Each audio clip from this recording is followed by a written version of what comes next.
So we can do simple stuff with Matlab. 2 plus 2, answer equals 4. You'll notice Matlab, this prompt, this double arrow prompt, it's where you enter commands. Now, back in the punch card days, you couldn't, you had to write out the whole program and submit the whole deck. Well, now we can write just one step at a time, make sure that step works, and then try a different step. And so we can build programs, but we try things one at a time. And then when we think we have something good, we put it together and put it in a file, and that becomes our program. This is just like one step in a program. One thing I'm going to do, there's a command called format. What that does is it gets rid of extra lines. So so we had 2 plus 2, it had a space, answer equals space, 4, space. So to get rid of that, to make it look more compact, we can use format compact. Now, here's another trick. If we want to go to the previous command, hit the up arrow. You can't see me doing it. First, the up arrow goes to the one you just finished, which was format compact. And if I wanted to repeat it again, I could. Hit the up arrow again, I'm getting to 2 plus 2. Boom. So now I get a format compact. That's another trick. If you want to do something over, you can use the arrow, the up arrow and down arrow. By the way, I went down far enough. If I keep going down, it gives me a ding. Something went wrong. Okay, multiply, let's see, 2 times 3. 2 divided by pi. Pi is a special word, it's a special name in Matlab.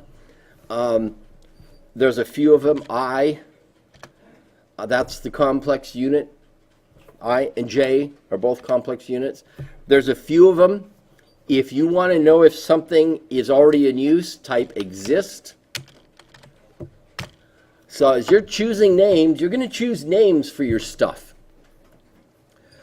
And if you want to know if it's already used somewhere else, if the answer is 0, you can use it. It's not in use. If the answer is anything else, it's in use already.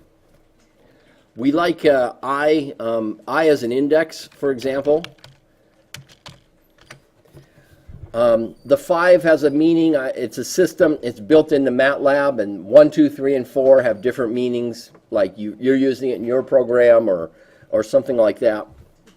The main thing to remember is if you go exist something and it returns 0, you can use it. If it doesn't, you can't use it. It's got to return 0.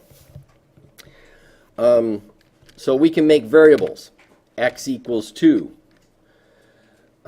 Now, as soon as you do that, it just will just repeat it. It parrots it.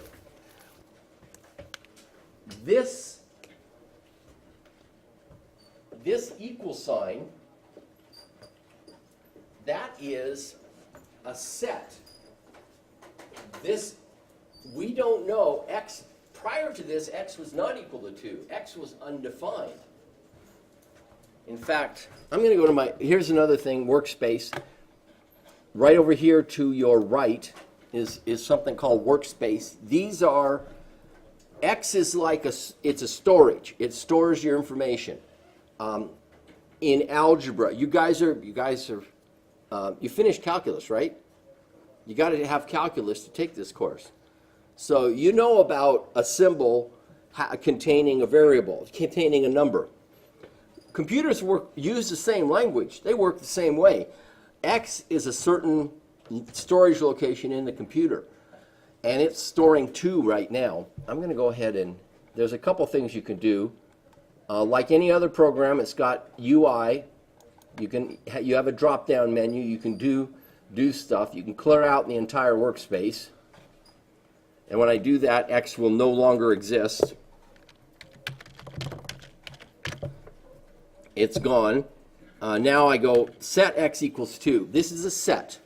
X does not equal 2 now. It doesn't exist.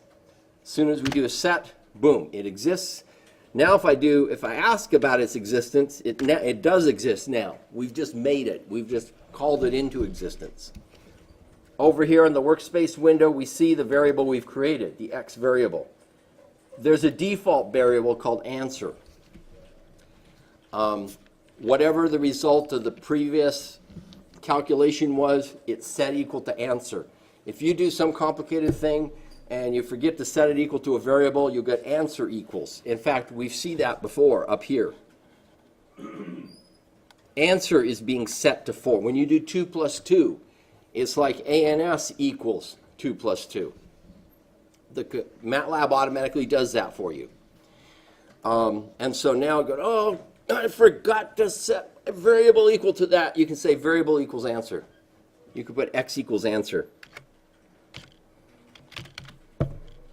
So now we're setting x to equal the answer. Let's set, yeah. Okay, so wait a minute.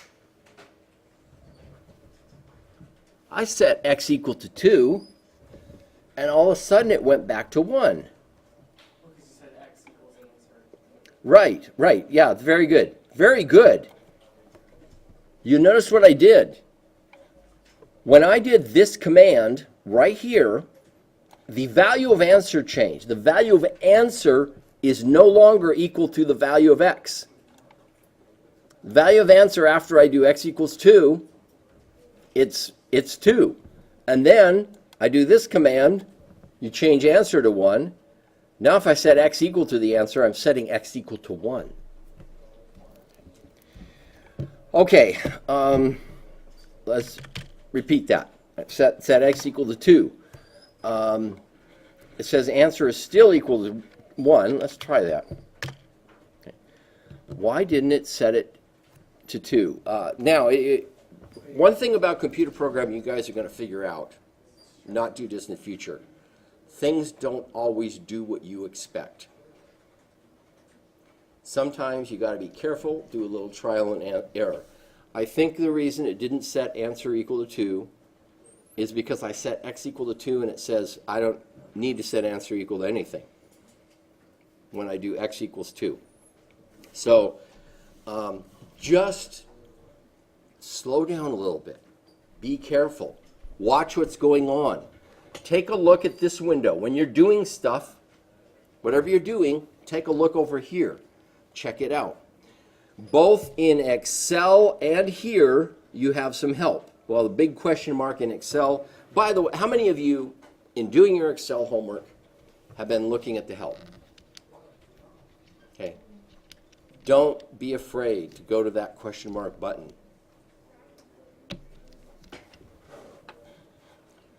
Very important. Excel exam next week. Open book, open note, open internet.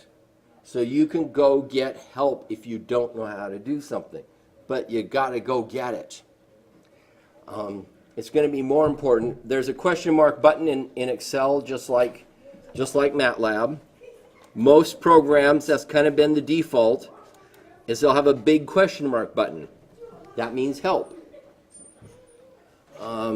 Start a worksheet up, and there's the question mark button in Excel.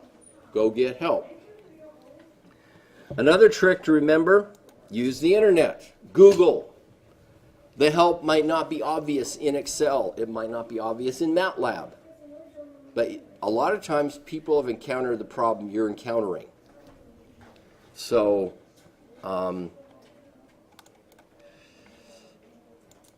let's try that. Let's ask the question, why doesn't answer equal the result of the last equation? Matlab. Why doesn't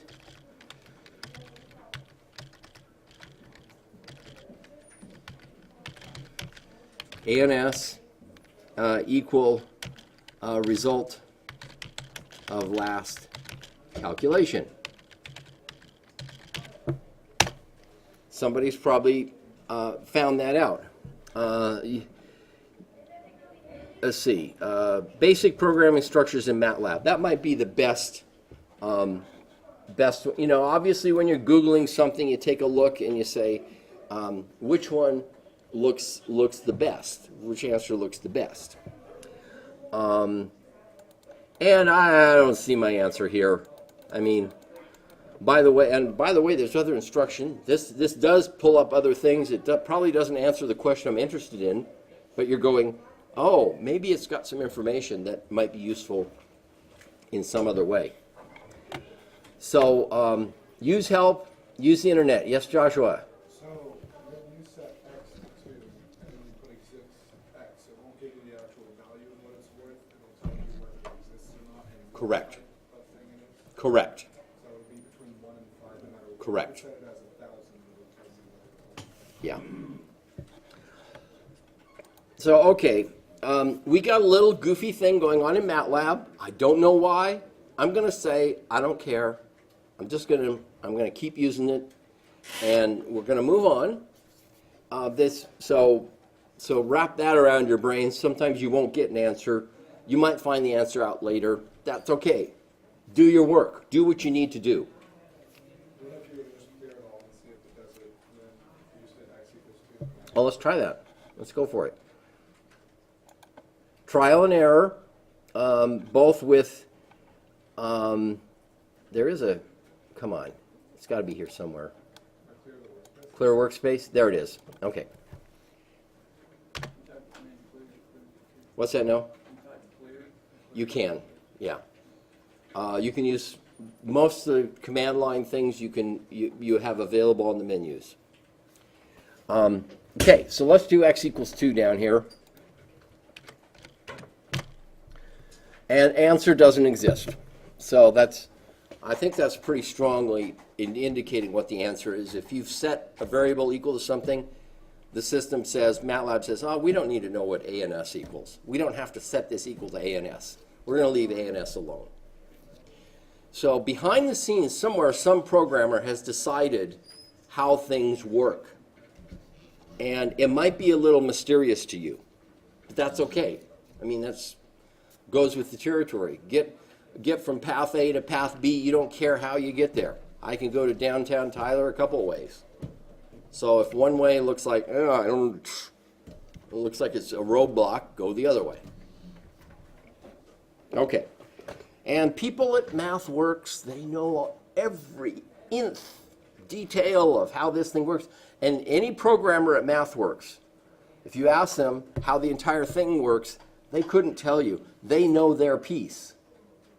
I did a bug report for them, by the way, last summer, that one of their plot routines wasn't working right. And I said, hey guys, your plot routine's not working right. It was a plot contour, so it gives a three-dimensional plot and it gives a contour plot underneath it.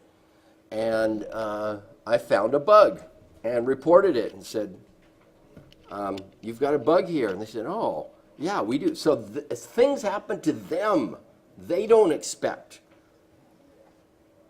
Just check things out. Just kind of stand back, take a good hard look. And, okay, I can't solve my problem this way. Let's see if I can solve my problem another way. Okay. I played around with that bug. I could get around that bug. Most bugs you can get around, by the way. There is a way around them. If the program doesn't do exactly what you expect, there's probably another way to do it that will give you what you expect. Okay, so that's simple. Okay, let's do x equals 2, y equals pi. Here's something else, semicolon. This is a nice, neat little thing. It suppresses the output. So it doesn't say y, so you said x equals 2, and it says, yeah, x equals 2. Semicolon suppresses the output. Think of semicolon as a new line. Later on, we're going to find out semicolon means next row. So when we're setting up matrices, separating values by a semicolon means the next value is on the one row down.